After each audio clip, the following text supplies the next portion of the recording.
Hi guys, and welcome back to another episode of your Brains Coach podcast. My name is Shurina. I'm your host, I'm your Brains Coach, and it is my job here to bring to you all the best, recent, cutting edge, most useful, important, and sometimes fun, still working on that one, brain body tools so you can take better control of your thoughts, of your emotions, of your brain, of your body, and most importantly, actions, so you get better and better at building the life you absolutely love living. And while doing so, creating the best, most beautiful and profound work of art out of yourself that you can possibly create. And by work of art, folks, we mean body, mind, and work, the whole package. And nothing will help you more with that mission than learning how to learn better and falling in love with learning and making learning your superpower. Yesterday, I went through another assessment, and it was about attributes based on the work of Rich Divini, attributes 25 hidden drivers of optimal performance or something like that. The book is in the show notes, gonna link it as one of the resources. But anyhow, another assessment that I did, and learning came out again as my superpower. No matter what kind of assessment I do, learning is always there. And sometimes people tell me that learning is like my talent, my superpower is something that I was born with, almost like it's in my genes. And you're gonna understand why. I know that that's not the case. That's not my innate talent. Actually, human beings are the most optimized, the most profound learning machines nature came up with. Like, learning is our superpower. It's not just my superpower, it's our superpower. We are the most adaptable species on the entire planet, objectively. And that's why we dominate on this planet. Comparing to other life forms, we have the most power to change our habitat, to change ourselves, to influence our lives, our destinies, and the world around us, and doing that on purpose, with a vision, with a plan in our mind. Like, we are the only species who are the species of super learners. There is no other animal or life organism like that. Some fans of nature, which I also am, might argue that, well, there are other species that, fungi or some plants that seem to be quite adaptable. But I'm still convinced that human beings are the top adaptation machines, and learning is our innate superpower. We are wired to learn. And just somehow along the way, somewhere, we perhaps stopped associating learning with all the rewards that life can offer to us. Let me start with a story. One of the most vivid, profound, sweet memories of my childhood is I'm sitting with my dad in our cozy kids' room, and it's evening. My father came home after work, and after all the stuff like dinner, etc. We would have this routine where we would, and I remember I am 5-6 years old, and so that's the age of my memory.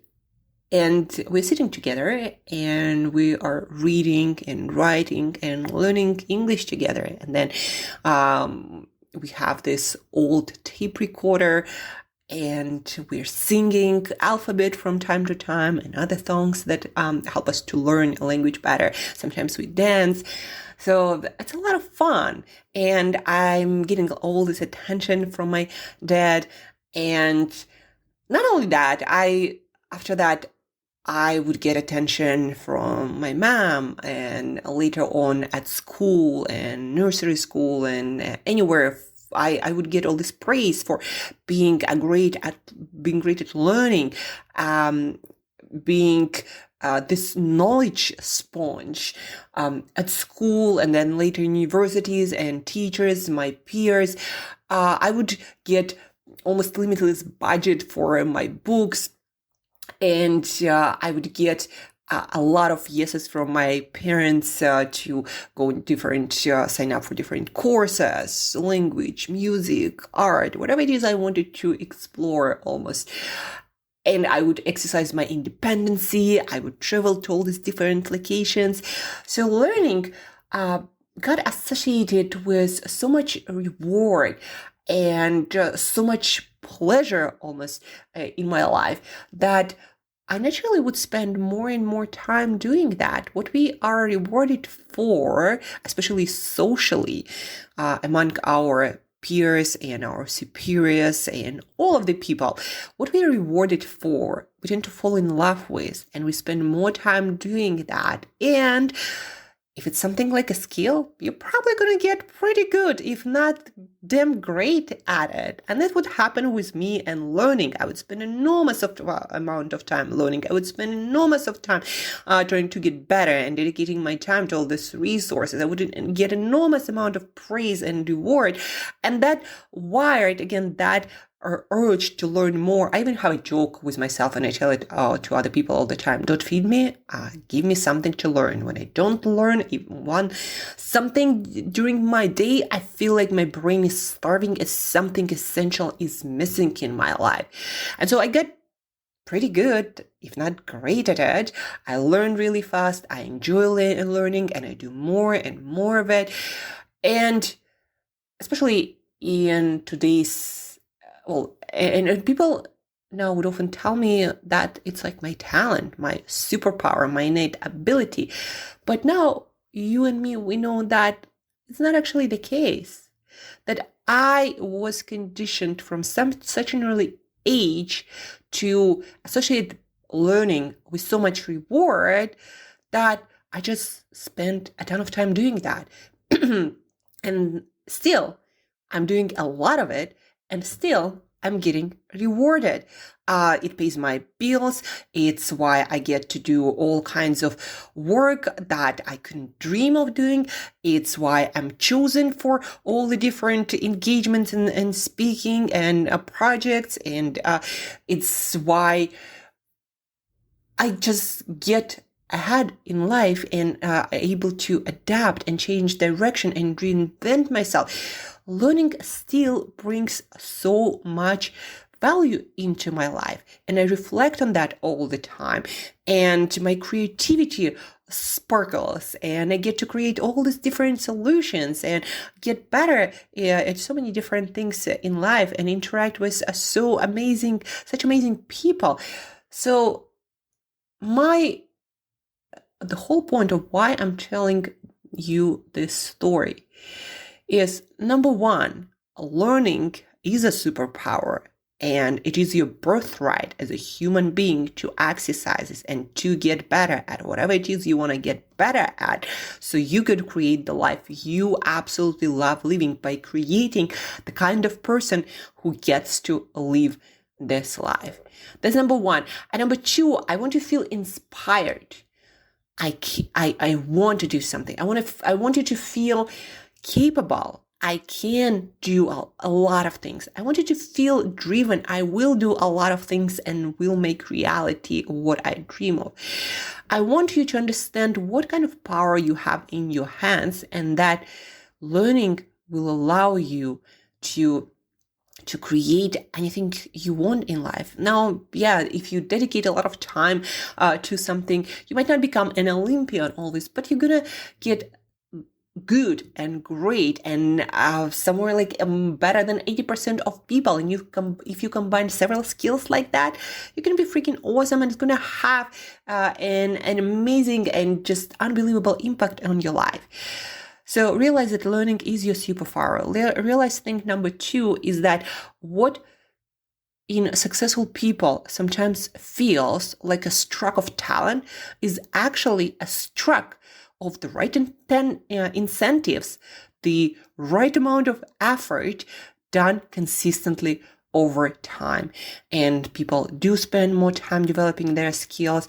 Today I was watching a video by Rock where he was talking about his routine when he travels a lot, and he started a great video. Follow me on Instagram to see what I mean, Angela Brain Body Coach. But anyhow, he represents for me someone who achieved a lot starting from very humble beginnings, but also someone who pursues passionately knowledge and upskilling on a daily basis. Like, he would always talk about the work that he puts into his roles, into developing his characters, into spending time with scripts and working on his acting skills and speaking skills, etc. Right? Such a super learner.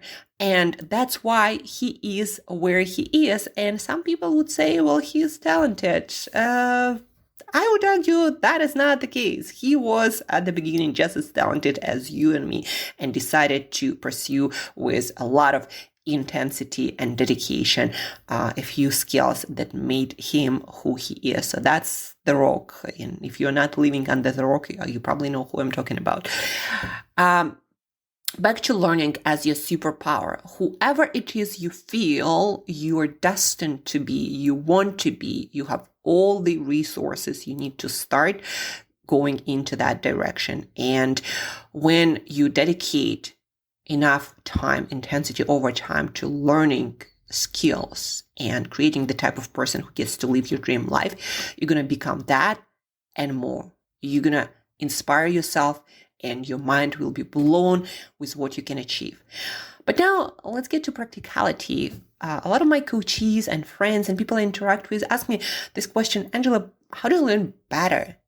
How do I get smarter and faster at learning? And it's actually not that complicated. It's actually very simple. And I also encountered this same approach again at a book by Charles Duhigg, the author of The Power of Habit, Faster, Smarter, Better, the transformational power of true productivity, or something like that. In his book, he mentions that learning or acquiring information and retaining that information and becoming good at using that information, becoming that super learner, is actually quite easy. He talks about doing something with this information. And folks, that's why I do newsletters, I do podcasts, I incorporate knowledge in my talks, in my workshops, in my work with clients, in all kinds of passion projects and my work. I always do something with the knowledge until it becomes such an ingrained part of me and what I do and how I do it, that it becomes second nature and unnoticeable, and I don't even think about that. So if you want to learn fast, think number one, well, it actually, I would put it as thing number two, but we're gonna get back to the first thing. You gotta do something with that information that you do nothing with is that information. It's that knowledge. It brings no value into your life. You gotta do something, interact with that information. What you don't use, you lose, just like your muscles. So when you learn something, spend 5 to 10 minutes and think about, okay, how can I incorporate that into my life, into my projects? How can I do something with this information? Like, how can I share it? How can I create some project around that? How can I put it into something that I'm able to review, note-taking, again, creating some piece of writing, even if the rest of the world not going to see it, creating podcasts, even if the only person who's going to hear those podcasts may be you, or maybe you'll create them for your kids and your grandkids. It's going to be your legacy. So do something with that information. And then something that you got to have before is something that I talked a lot about, how I got rewarded with my dad's attention, with attention from my teachers and peers and friends, and the world later, then almost feels like I'm paid for learning. So the first thing to also have is the incentive. That for me is two-part thing. Number one, understanding why what you learn is important. Actually, I also learned from Andrew Huberman, one of the top neuroscientists in the arena of social media. So Andrew Huberman talks about learning as well. And on one of his podcasts, interviewing one of the experts in learning, they talked about how having an intention for learning is so important. Understanding why learning this piece of information, why reading this book, why listening to this podcast, like, why is it important in your life? What is it going to do for you? Like, why learning is important. Before learning any skill, you can understand what's the purpose? What are you going to do with that? Doing things with no purpose actually a signal to your brain to discard that information is unnecessary. What you don't use, you lose. Your brain is very good at that. Getting information, but then also discarding the information that you don't need. It's a part of learning and relearning. So what you don't use, you lose. So make sure, first of all, that you understand the purpose of that information and your brain knows what is the purpose of that. And then the second part of that incentive is make sure that your brain knows there is a reward and your brain connects that reward to the process, to learning of that skill. Where can you get this alternative of my dad's attention? From your peers, your spouses, your kids, your friends, like your social incentive is the biggest, the strongest kind of incentive, as far as I know, from all the literature that I encountered. So where can you get that incentive? At the very least, figure out, like, spell it out in your brain. What kind of rewards you getting? Right after you learn this piece of information or you done practicing your skill, you're like, oh, I get better and I'm going to use it in this project for maybe this speaking, this workshop, at this project at work. Reward yourself with that feeling of accomplishment and celebrate this process of getting better, of acquiring skill, and then share it with other people and get social rewards to make the knowledge even stronger. When you learn with the incentive, with the intention to teach it, and when you get praise from other people, again, no stronger reward and incentive than that. So make sure that you have the right incentive for your learning. Like, why do you want to learn this? And then make sure that your brain gets some reward. And again, social reward is the strongest one, but at least give it to yourself. Feel rewarded for learning the skill right after you learn the skill. And the second part, do something with that information. What you don't use, you lose. Just like a muscle. Whatever parts of the brain you don't use, you lose. Your brain is an optimizer. It doesn't like, it's against all natural laws, waste. Your brain hates waste.